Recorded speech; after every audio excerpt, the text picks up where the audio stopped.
नमस्कार। प्रारब्ध पर आप सभी का स्वागत। मैं अवनीश। चैनल आपने सब्सक्राइब किया है इसके लिए बहुत-बहुत धन्यवाद। वीडियोस को आप लाइक करते हैं, शेयर करते हैं, इसके लिए भी धन्यवाद। बेल आइकन को जरूर दबा के रखिए ताकि किसी भी अपलोड की सबसे पहले सूचना आप तक पहुंचे। आज हमारे साथ हैं गौरव प्रधान जी। गौरव जी, बहुत-बहुत स्वागत। नमस्कार। जय जय श्री राम। जय जय श्री राम। जय जय श्री राम से ही शुरू करता हूं। सनातन की स्थापना 2014, जिसे मैं सांस्कृतिक क्रांति कहता हूं, जहां से एक राजनीतिक परिवर्तन हुआ और परिवर्तन का तीसरा दौर यानी तीसरा टर्म हम देख रहे हैं। कभी कल्पना नहीं की थी, ये विश्वास जरूर था कि रामलला का मंदिर बनेगा, लेकिन हम आप उस उम्र से ताल्लुक रखते हैं जिन्होंने सफेद वो कलंक भी देखा चूने वाला, उसके बाद उसको समाप्त होते हुए, भूमि को समतल होते हुए भी देखा, रामलला को फटे टेंट में भी देखा, रामलला को अस्थायी लकड़ी के मंदिर में भी देखा और रामलला को हमने अपने भव्य मंदिर में विराजते हुए भी देखा।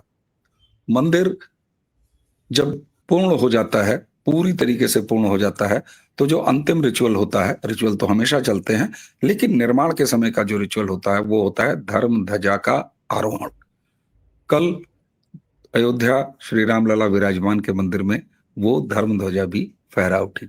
3 मिनट 47 सेकंड लगे सर। मैंने पल पल करोड़ों भारतीयों के तरह मैंने भी उस क्षण को गिना। जब प्रधानमंत्री ने उसको आरोहित करना शुरू किया तो 3 मिनट 47 सेकंड में वो पूरा आरोहण पूरा हुआ।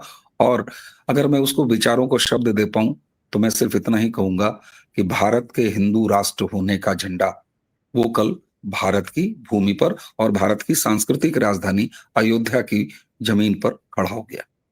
लेकिन प्रधानमंत्री ने जो बातें वहां से कही वो बिल्कुल दिव्य थी, अलौकिक थी। कुछ बेसिक बातें थी और बेसिक बातों में उन्होंने राष्ट्रीय संस्कार, जब उन्होंने कहा कि राष्ट्र ही राम है, राम ही राष्ट्र है, तो उन्होंने एक तरह से हिंदू राष्ट्र के घोषणा पत्र को सामने रखा। उसका प्रमुख बिंदु, एक बिंदु लेके मैं आपके सामने हूं, जब उन्होंने कहा कि हमारी सांस्कृतिक पहचान, हमारी धार्मिक पहचान, हमारी सनातनी पहचान और भारतीयता को नष्ट करने के लिए मैकालियन गिरोह किस तरीके से हमारे ऊपर हावी हुआ। नई शिक्षा नीति का जिक्र करते हुए, जबकि आ चुकी है, आपने ही पिछली चर्चा में एक बार हमें बताया था कि देखिए साहब, शिक्षा नीति नई आके 1 साल 2 साल में आपको जमीन पर नहीं दिखेगी, एक उसका पीरियड होता है। मैं आपके सामने यही बात रख रहा हूं। प्रधानमंत्री ने इस आरोहण के बाद जिस मैकालियन कल्चर को चैलेंज किया है, क्या अब भारत हिंदू राष्ट्र, अघोषित हिंदू राष्ट्र या घोषित हिंदू राष्ट्र, ये विवाद का विषय हो सकता है, मैं उस पर नहीं जाऊंगा, लेकिन सांस्कृतिक रूप से हिंदू राष्ट्र की परिकल्पना को अब नरेंद्र मोदी या उनकी सरकार आगे लेके चल रही है, कैसे देखते हैं? अवनीश भाई, इस बारे में मैंने कई बार अपने चैनल पे लिखा है, कल भी मैंने लिखा था और हमेशा लिखता रहा हूँ कि जो हमारे मित्रगण और लोग, भारत का समाज, सनातनी समाज, जो ये अगर सोच के बैठा है कि एक दिन नरेंद्र मोदी माइक पे खड़े होंगे और बोलेंगे कि भारत एक हिंदू राष्ट्र है, तो मेरे ख्याल से ये सोच अपने आप में दूषित है, ऐसा नहीं होगा। कल जब आदरणीय प्रधानमंत्री ने श्री राम की जिक्र करा और मैं इस बात को थोड़ा-सा क्या कहना चाहिए उसे, गर्व के साथ लेता हूँ कि 2 लाइनें तो प्रधानमंत्री ने वो बोली शुरुआत में, जो मैं हमेशा बोलता रहता हूँ कि जब अयोध्या से श्री राम चले थे, तो वो राजकुमार रामचंद्र के रूप में चले थे और अयोध्या पहुँचने से पहले वो मर्यादा पुरुषोत्तम श्री राम हुए। 14 बरस की जो सफ़र था, उस सफ़र में मर्यादा पुरुषोत्तम श्री राम हुए। कितने साल हुए? 26 मई 2014 से अभी तक। तो क्योंकि जो आपने 26 मई जो 2000 आपने जो 2014 की बात करी, एक मोटे तौर पे मैं बहुत स्पेसिफिक बोलता हूँ और मुझे पता है बहुत सारे लोगों को ये चीज़ अच्छी भी नहीं लगेगी, लेकिन सच्चाई को झुठलाया नहीं जा सकता कि भारत में पहली बार भारतीयों के द्वारा भारत के लिए पहली सरकार 26 मई 2014 को शपथ ली थी। उससे पहले सारी सरकारें मुख्वाले की सरकारें थीं। तो जो भारतीय तो आप ये चीज़ भूल जाइए कि कभी नरेंद्र मोदी जी पद पे रहते हुए माइक पे आके बोलेंगे भारत हिंदू राष्ट्र हो गया। कल उन्होंने भारत की व्याख्या कर दी कि भारत को कैसे होना चाहिए, भारत के लोगों को कैसे होना चाहिए, भारत का शासन कैसे होना चाहिए और वही हिंदू राष्ट्र का मतलब कोई और अलग नहीं है। हिंदू राष्ट्र का मतलब ये नहीं है बाकियों को हम मार काट के भेज देंगे। लेकिन राम भारत है, भारत ही राम है। तो जब प्रधानमंत्री ने कल बोला था कि राजकुमार रामचंद्र के रूप में चले थे और मर्यादा पुरुषोत्तम श्री राम टाइटल उन्हें राजा बनने पे नहीं मिला था। ये टाइटल उनको समाज ने दिया था, ये टाइटल उनको जनता ने दिया था, उनकी सेना के जो लोग थे उन्होंने दिया था।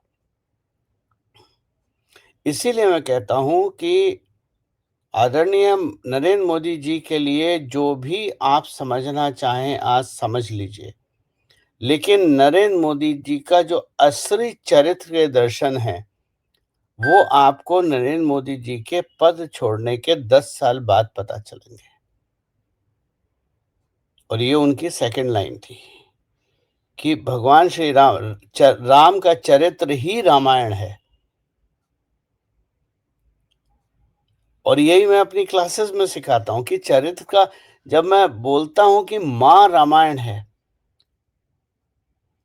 तो चरित्र निर्माण माँ के द्वारा होता है। आप और हम और हमारे बच्चे, हम भी मैकाले एजुकेशन से पढ़े हुए हैं। आप भी मैकाले एजुकेशन से पढ़े हुए हैं, हम भी मैकाले एजुकेशन से पढ़े हैं, हमारे बच्चे, हमारे परिवार सब मैकाले एजुकेशन से पढ़ा हुआ है। लेकिन हम लोगों के चरित्र का निर्माण हमारी माँ ने अपनी गोद में बिठा के करा था। इसलिए हम मैकाले एजुकेशन होने के बावजूद भी अपने रास्ते से पलटे नहीं। यही भारत है, यही हिंदू राष्ट्र है। और रहा सवाल जहां तक very specific question on Macaulay education, तो मैकाले एजुकेशन की एक सबसे बड़ी बात है कि उसको नौकर बनाने थे ब्रिटिश राज में काम करने के लिए। और नौकर आप तब बनाए जाते हैं जब आप लोगों को उसकी काबिलियत के हिसाब से डिग्री देते हैं और उस डिग्री के माध्यम से डिग्री या डिप्लोमा या सर्टिफिकेट जो भी देते हैं, मतलब आप उसको अंकित करते हैं 4 दिन की पढ़ाई में, 4 साल की पढ़ाई में, 3 साल की पढ़ाई में। फिर आप बताते हैं कि तेरा काम केवल चपरासी का है, इससे ऊपर का काम तुम नहीं कर सकते हो। या तुम्हारा काम अभियंता का है, इससे ऊपर का काम तुम नहीं कर सकते हो। पीएचडी वालों को स्कॉलर। तो ये जो तिलिस्म है डिग्री का, ये तो अवनीश भाई टूट रहा है ना। आप अगले साल मतलब एक क्या कहते हैं उसे कहते हैं ना कि कायनात भी सुनना शुरू कर देती है। अगले साल आप देख लीजिएगा कॉलेज के प्लेसमेंट, जो डिग्री वाले हैं, उनका बहुत बुरा हाल होने वाला है, अफ़सोस की बात है, क्योंकि प्लेसमेंट नहीं होंगे। तो उम, अब आप देखिए अवनीश भाई, आप अभियंता हैं, मैकेनिकल इंजीनियर में आपने पढ़ाई करी है, ठीक है ना? अगर मैं आपसे सिविल की बात करूँ, अगर मैं आपसे इलेक्ट्रिकल की बात करूँ, अगर मैं आपसे ऑटोमोबाइल की बात करूँ, अगर मैं आपसे इंस्ट्रूमेंटेशन में बात करूँ, तो आप बात कर सकते हैं। क्योंकि हम लोगों की पढ़ाई ज़रा थोड़ी रिगरस हुई है। आज का अगर मैकेनिकल इंजीनियर का बच्चा है, उससे इधर-उधर की बात कर लो ना और ट्रेड की, कोई जवाब नहीं दे पाएगा। ये असली मैकेनिक है। तो अगले साल जो चीज़ें उभर रही हैं, वो डिग्री पीछे जा रही है और हुनर आगे जा रहा है, स्किल बेस्ड। बहुत सारे हमारे मित्र जो पढ़ते हैं, कुछ कमेंट कभी-कभी मैं पढ़ लेता हूँ, लेकिन समय अगर मिलता है तो। लेकिन कुछ मित्र हमेशा इस बात के लिए बोलते हैं कि उनका सोचने का दायरा बहुत सीमित है। वो दायरा बढ़ा नहीं पाते और इन चीज़ों को सोचने के लिए दायरा बड़ा करना है। प्रधानमंत्री ने कल जो बात बोली, उसमें मुझे कोई भी बात ऐसे नहीं लगी कि जो आउट ऑफ कॉन्टेक्स्ट हो या मेरे को सरप्राइज़ हो, क्योंकि वो सारी बातें पिछले 12-13 साल से मैं सोशल मीडिया पे पहले ट्विटर पे और अब टेलीग्राम पे विस्तार रूप में लिखता रहा हूँ। श्री राम का चरित्र कैसा होना चाहिए? भगवान देखो, हमेशा मैंने क्या कहा है, रामायण काल जो है, भगवान श्री राम का काल है, वो धर्म की व्याख्या है। जो कृष्ण काल है, वो धर्म की स्थापना है। नरेंद्र मोदी जी, आदरणीय प्रधानमंत्री, अगले 5 साल, 10 साल राजनीति में हैं। ये धर्म की व्याख्या का वक़्त है। भई पहले आपने क्या करा? आपने अभी शुरुआत में बोला कि जब द 26 मई 2014 को सरकार बनी, हम सबकी उम्मीद थी कि राम मंदिर बनेगा और हम में से कुछ जो ढोंगी विराट हिंदू बने घूम रहे थे, उन्होंने तो बोल दिया था कि अगले दिन बना दो। लेकिन आपने मुझे पढ़ा, मैंने हमेशा बोला था 2019 के चुनाव के बाद 370 और राम मंदिर की बात होगी। क्योंकि जब तक आप अपनी इकोनॉमी को मजबूत नहीं करेंगे, जो फ्रेजाइल 5 में बैठे हुए थे हम 2014 में, मंदिर की बातें और सारी बातें अच्छी नहीं लगती, क्योंकि गरीब इंसान पेट के लिए है। उसको काम चाहिए, उसको रोटी चाहिए, उसके बाद वो कहते हैं ना, खाली पेट तो भजन भी नहीं होता। तो मकाले अंकल को आप कील ठोक के दीवार पे टांग दीजिए, अंतिम संस्कार हो चुका है उनका और जो बचा-कुचा है वो अगले 2 से 3 साल में हो जाएगा, क्योंकि जैसा आपने वो सही बात कही कि अ, ये चीज़ें 1-2 दिन में नहीं होती हैं और देखिए, एक बात आप हमेशा समझ लीजिए, मैंने इस बात को सैकड़ों बार बोला है और समझाया, लिखा भी है। नरेंद्र मोदी दूसरे की लाइन नहीं काटते हैं, वो अपनी लकीर को लंबा करते हैं। नरेंद्र मोदी जी लाइन काटने का अर्थ ये है, वो कभी आके नहीं कहेंगे मकाले को उठा के बाहर फेंक दो। वो कभी आके नहीं करेंगे कि मतलब उसके लिए ऊट-पटांग जैसे हमारे राजनीति में आप शब्द इस्तेमाल करते हैं, वो चीज़ नहीं होगी। आदरणीय मोदी जी आने वाले समय में अपनी चीज़ों को इतना दृढ़ता से बनाएँगे कि मकाले छोटा दिखना शुरू हो जाएगा। और यही नई शिक्षा नीति है, जो कि नई शिक्षा नीति स्किल बेस्ड है, डिग्री बेस्ड नहीं है। क्योंकि डिग्री से आप नौकर बनाते हो। एक एक एंटरप्रेन्योर है, जब आप मान लीजिए मैं नौकरी पे के लिए अप्लाई करता हूँ, आप नौकरी के लिए अप्लाई करते हैं, तो हमारी डिग्रियाँ पूछी जाती हैं। हमारे 10th के 12th के मार्क्स आज भी पूछे जाते हैं। ठीक है, पीसीएम है, क्या है, वो सब आज भी पूछा जाता है। लेकिन अगर एक व्यक्ति जो कभी कॉलेज नहीं गया और वो एंटरप्रेन्योर बनता है, तो उससे कोई नहीं पूछता कि तुम्हारी डिग्री क्या है। भारत सांस्कृतिक रूप से, विरासत के रूप में हमेशा एक व्यापार रहा है और व्यापार में डिग्री की ज़रूरत नहीं होती है, स्किल की ज़रूरत होती है। दूसरी बात, इसी को मैं सनातन इकोनॉमिक्स बोलता हूँ। सनातन कोई एक किताब और के माध्यम से चलाने का एक समूह नहीं है, जो केवल ज़ोर ज़बरदस्ती से कन्वर्जन करे।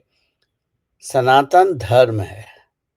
मैं आपसे, आपके मित्रों से एक निवेदन करना चाहता हूँ आपके बिहाफ़ पे, जब आप सनातन की बात करें, जब आप हिंदू की बात करें और जब आप बाकी जो और रिलीजन की बात करें, तो पहले एक ये समझ लीजिए सनातन धर्म है। सनातन की अंग्रेजी धर्म की अंग्रेजी रिलीजन नहीं है, ठीक है? धर्म की रिलीजन की जो हिंदी है, वो पंथ और मजहब है। धर्म सर्वव्यापी होता है। पंथ और मजहब एक के सिखाए हुए रास्ते पे, एक किताब पे चलते हैं जो कि रिजिड होता है, जो कहीं इधर-उधर देखने की अनुमति नहीं देता है।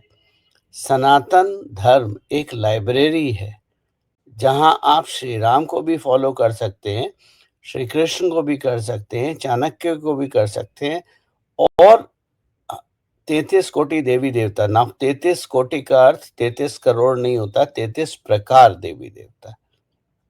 जहाँ गौ माता भी देवता के रूप में पूजी जाती है और पीपल भी देव के रूप। सो वो मकाले एजुकेशन पीछे जा रही है। सनातन का सूर्य उदय हो चुका है 2014 में और ये अपने चरम पे जा रहा है। अवनीश भाई? बिल्कुल। और एक चीज आप कई बार ये कह चुके हैं कि प्रधानमंत्री नरेंद्र मोदी दूसरी की लकीर को छोटा नहीं करते और अपनी एक बड़ी लकीर खींचते हैं।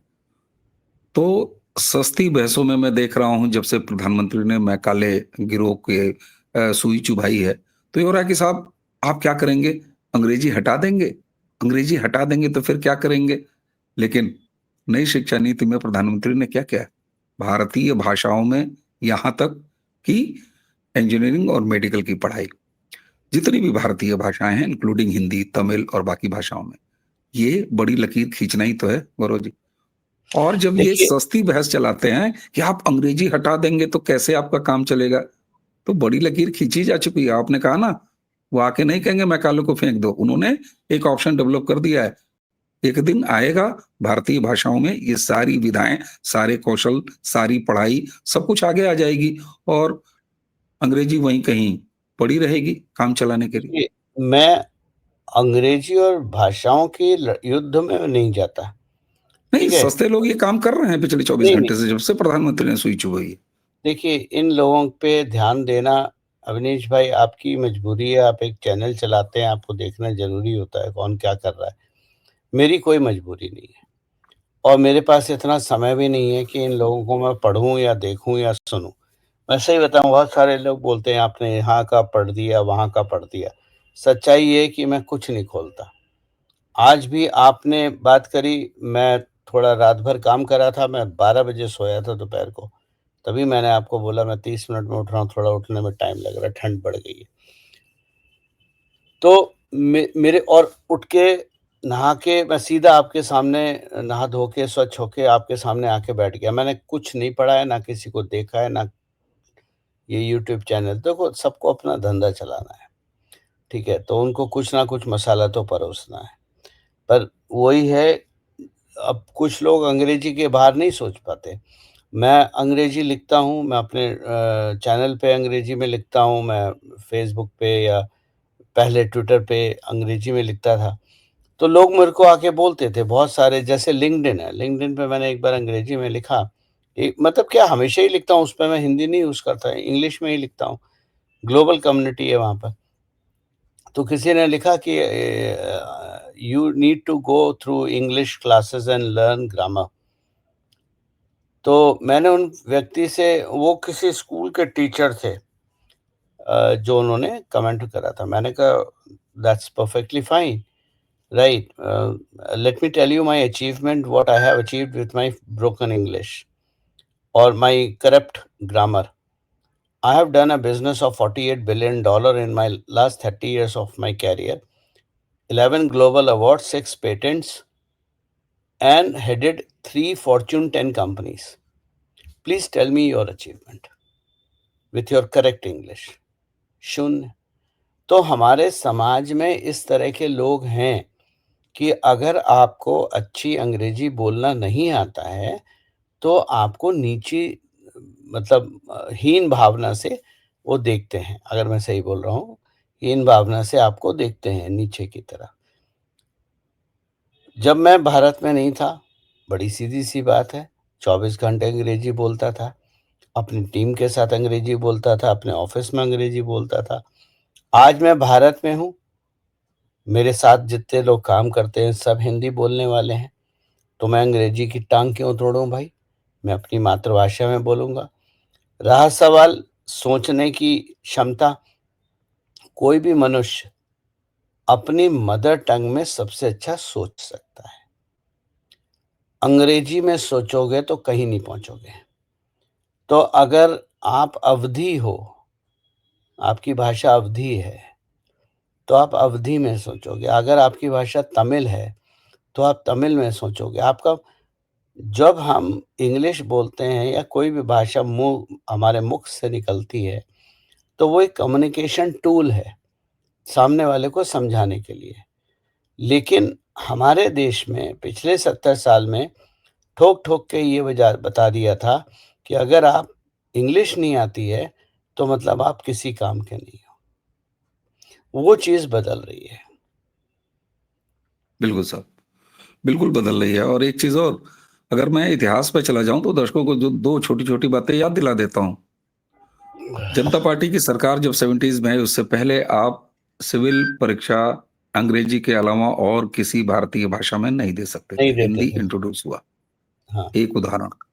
दूसरा उदाहरण, अटल बिहारी वाजपेयी जी जो विदेश मंत्री, यूएन में भाषण पहला हिंदी हिंदी का। में। और उसके बाद अटल बिहारी वाजपेयी की सरकार जब आई, तब उसने पीसीएम यानी फिजिक्स, केमिस्ट्री, मैथ, पहले क्या होता था, अगर इंग्लिश आपने पास नहीं किया तो आप कंसीडर ही नहीं किए जाते थे। उस अनिवार्यता को समाप्त किया। तो ये एक डीएनए बताता है कि भारतीय जनता पार्टी के राष्ट्रवादी राजनीति का डीएनए क्या है। और उसके बाद प्रधानमंत्री तो देश विदेश जहां भी जाते हैं, हिंदी का पुनर्स्थापन, तुम्हें गरज हो तो ट्रांसलेट कराओ, नहीं गरज हो तो मत कराओ, वो हिंदी ही बोलते हैं। और इसी देश के कांग्रेसी इकोसिस्टम ने उपहास उड़ाना शुरू किया था कि नरेंद्र मोदी को तो इंग्लिश ही बोलने नहीं आती, टेली प्रॉम्प्टर का पड़े, इतनी सस्ती बातें। गौरव जी, एक एक बार चीज़ एक जी चीज़ जी। एक चीज़ और मैं आपको आपने ये बात बोली तो मेरे ज़हन में आ गई। हाँ, मैं बता रहा हूँ ना मेरा टेलीग्राम चैनल इन्फॉर्मेशन और नॉलेज की खान है, अगर आप पढ़ना चाहो तो। वैसे लोग भाग जाते हैं वहाँ से, पर अगर आप पढ़ना चाहो, नहीं नहीं, मैं जाता हूँ, क्या बात कर रहे हैं। मैं सुनिए, वहाँ हरकतें नहीं करता, लेकिन मैं खामोशी से पढ़ता हूँ। सुनिए। भारत कोई भी राष्ट्र अध्यक्ष जब किसी देश में जाता है, तो कैमरा ऐसे करके ज़ूम करता है राष्ट्रपति, प्रधानमंत्री हवाई जहाज के दरवाज़ा खुला, दरवाजे से बाहर निकले। होता है, नहीं होता है? कोई भी राष्ट्र अध्यक्ष हो, कोई भी दुनिया का कोई भी हो, प्रधानमंत्री मोदी हों, डोनाल्ड ट्रंप हों, कोई भी हो। अब ज़रा कैमरा स्पैन करना भारत के प्लेन पे। वहाँ लिखा है भारत। इंग्लिश का भारत लेफ्ट में। भाई साहब जब लेफ्ट में जो दरवाज़ा जो खुलता है ना प्लेन का, वो लेफ्ट में स्विंग होता है, ठीक है? तो वहाँ लिखा है भारत। तो कोई दिखता ही तो वो नहीं। दरवाज़ा स्विंग करके तो दिखाएगा नहीं, उसको तो प्रधानमंत्री दिखाना है तो हिंदी में आता है। दूसरी बात, 2014 में जब प्रधानमंत्री पहली बार विदेश यात्राओं में गए, सबसे पहले वो यूएस में गए, उसके बाद और भी राष्ट्रों में गए। जब वो एयर इंडिया से उड़ते थे, तो भारतीय प्रधानमंत्री का मतलब जो ड्रेस होती थी, जो उनके वस्त्र होते थे, वो बंद गले का सूट होता था। जिस दिन भारतीय प्रधानमंत्री का ऑफिशियल एयरप्लेन आया और उस पे राइट साइड में भारत लिखा हुआ था, उस दिन के बाद उस प्लेन में प्रधानमंत्री, आप इतिहास उठा के देख लीजिए, आप रिसर्च करके देख लीजिए, उस प्लेन में प्रधानमंत्री कभी भी बंद गले के सूट में नहीं गए। मैकाले को उठा के तो वहाँ फेंक दिया था। मैकाले एजुकेशन का मतलब केवल डिग्री नहीं है। मैकाले एजुकेशन का मतलब आपकी बोलचाल है, आपकी व्यवस्था है, आपके बात करने का तरीका है, आपको अपने कुटुंब को देखने का तरीका है, आपके वस्त्रों का तरीका है। मकाले एक पूरा सिस्टम है, जिस सिस्टम को धीरे धीरे धीरे धीरे बदला जा रहा है। और हर चीज़ आदरणीय प्रधानमंत्री के समय में समय पे होती है। अब वो समय था श्री राम का ध्वज, अब वो समय था जब राम भारत की सत्ता पे एस्टैब्लिश हो गए और जियोपॉलिटिकल का सबसे बड़ा एक केंद्र बन गए। क्योंकि ध्वज के बिना वो देखिए, दुनिया में जब से इंसान पैदा हुआ है, तब से सारे युद्ध ध्वज के लिए तो हुए हैं। जब सारे युद्ध ध्वज के लिए हुए हैं, तो जब तक श्री राम का ध्वज स्थापित नहीं हो जाता, तब तक हम दुनिया में विश्व गुरु कैसे होंगे? अब लोगों ने तो विश्व गुरु की भी मज़ाक बनाई है। मूर्ख मकाए एजुकेशन के पढ़े हुए मूर्ख लोग हैं जिनकी कोई संस्कार नहीं है, जिनके माँ-बाप ने कोई संस्कार नहीं दिए, जो विश्व गुरु का मज़ाक बनाते हैं और एक व्यक्ति को, एक आदरणीय प्रधानमंत्री को उसके नाम से विश्व गुरु पूरे 140 करोड़ भारतीयों की बात है। विश्व गुरु भारत के प्रधानमंत्री तक सीमित नहीं है। विश्व गुरु का अर्थ भारत की वो भूमि है, जहाँ 140 करोड़ लोग रहते हैं, काम करते हैं, अपनी दिनचर्या चलाते हैं। विश्व गुरु वो है। विश्व गुरु सनातन है, जो मैं भी हूँ, आप भी हैं, जो दुनिया को बताते हैं कि हम मिल के पीस के लिए काम कर सकते हैं। तो जो आपने कल देखा झंडा, अब 3 झंडे थे, एक वेटिकन का, एक मक्का का। मक्का का अपना झंडा नहीं है, मक्का का सऊदी का झंडा है, जिस पे कलमा लिखा हुआ है। और कल एक श्री राम का झंडा, जिसमें ओम लिखा हुआ है और सूर्यवंश की नज़र है। तो आपने वेटिकन है, मक्का है और ये है। इसके अलावा चौथा तो कोई नहीं है। पिछले सैकड़ों साल से ये 2 झंडे, पिछले कम से कम 100 साल से ये 2 झंडे दुनिया पे राज कर रहे थे। अब ये तीसरे झंडे का जन्म हुआ है। जन्म तो नहीं हुआ है, पुनर्स्थापित हुआ है। से बिल्कुल पुनर्स्थापन। तो जियोपॉलिटिक्स का जो थर्ड पोल है, उसका पब्लिक अनाउंसमेंट कि भैया हम भी मैदान में हैं, वो कल हो गया। निश्चित रूप से कल हो गया। और आपने जब बात कही ना कि मैकाले केवल एक पढ़ाई का नाम नहीं है, एक भाषा का नाम नहीं है, अंग्रेजियत नहीं है, एक पूरी वो संस्कृति है। उस संस्कृति में भोजन संस्कृति आता है, वस्त्र संस्कृति आता है, आपका आचार आता है, व्यवहार आता है, भाषा भी आती है और इस तरह की चीजें आती हैं जिसको प्रधानमंत्री लगातार बदल रहे हैं। मिलेट्स मिलेट्स को प्रमोट करना, ये क्या है? भोजन संस्कृति में जो इंक्रोचमेंट हुआ है उसको भारत इंडिया नहीं लिखा जाता है, ये परिवर्तन क्या है? हर जगह भारतीय भाषाओं की समृद्धि, ये क्या परंपरा है? और खुद प्रधानमंत्री जब साउथ में होते हैं तो ऐसे लगता है कि प्रधानमंत्री तमिलनाडु से आते हैं। जब वो नॉर्थ में होते हैं या किसी पहाड़ी प्रदेश में होते हैं तो ऐसे लगता है कि वो उत्तराखंड से ही बिलोंग करते हैं। इसे कहते हैं कि हर जगह के संस्कार को मल्टी कल्चरल इंडिया और भारत पहले इंडिया को समाप्त करना। तो निश्चित रूप से कल जो अयोध्या से हुआ, और मेरे एक मित्र बड़े सीनियर हैं, उन्होंने ऑफ द रिकॉर्ड मुझसे ऐसे व्हाट्सएप पे कहा, उन्होंने कहा कि अब कायदे से अयोध्या का थोड़ा क्षेत्र विस्तार करना चाहिए। उनके अपने विचार हैं, लेकिन मैं यहाँ रख रहा हूँ कि लोग अब किस तरीके से ले रहे हैं। उन्होंने कहा कि एक बड़ा सा उसका विस्तार किया जाना चाहिए और उसको वेटिकन के तर्ज पे, उन्होंने कहा मैं नकल नहीं कह रहा हूँ, ये केवल उदाहरण आपके सामने दे रहा हूँ कि अब अयोध्या को राष्ट्र बनाया जाना चाहिए और सांस्कृतिक राजधानी भारत की अयोध्या होनी चाहिए। ये उनकी अपनी संकल्पना थी, एक विचार था। तो कैसे देश ले रहा है, वरना कुछ थेथर तो गौरव जी सड़क पर घूमते हुए ये कहेंगे कि वो झंडा फहर गया तो हमारे जीवन में क्या बदलाव आया? राम मंदिर बन गया तो हम प्रोफेसर बन गए क्या? अभी एक चवन्नी छा भोजपुरी गायक ने बिहार में कहा था, खैर बिहार की जनता ने सबक सिखा दिया। इसी देश में सर राम मंदिर की जगह टॉयलेट बनने चाहिए, ऐसे कहने वाले भी कलंक हैं। लेकिन निश्चित तौर से भारत अब अपनी राष्ट्रीय संस्कृति की तरफ बढ़ रहा है। आपकी अंतिम टिप्पणी सर। देखिए मैं क्या बोलूँ? कल जो हुआ उसका उम्मीद हम लोगों को, उसका उसका इंतज़ार हम लोगों को कब से था। मैं तो अपने आप को खुशनसीब बहुत मानता हूँ कि मैंने रथ यात्रा में भी योगदान दिया और रथ भी खींचा, रथ यात्रा में अडवाणी जी का रथ भी खींचा। मैंने वो ढांचा गिरते हुए भी देखा। मैंने श्री राम जन्म स्थान की शिलान्यास भी होते हुए देखा, मंदिर भी बनते हुए देखा और अंतिम ध्वज रोहण भी होते हुए देखा। तो मेरे ख़्याल से हमारी ब्लेस्ड जनरेशन है, जिसने पूरा चीज़ देखी थी। ताला बिल्कुल, बंद होने से लेके और अब तक का पूरा सफ़र देखा है।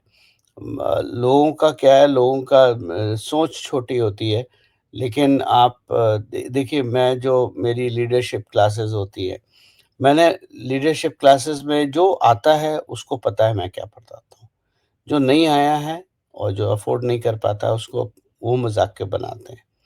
लेकिन यही श्री राम, श्री कृष्ण की जो जीवन है, अगर आपने यही पढ़ लिया तो लीडरशिप तो यही है।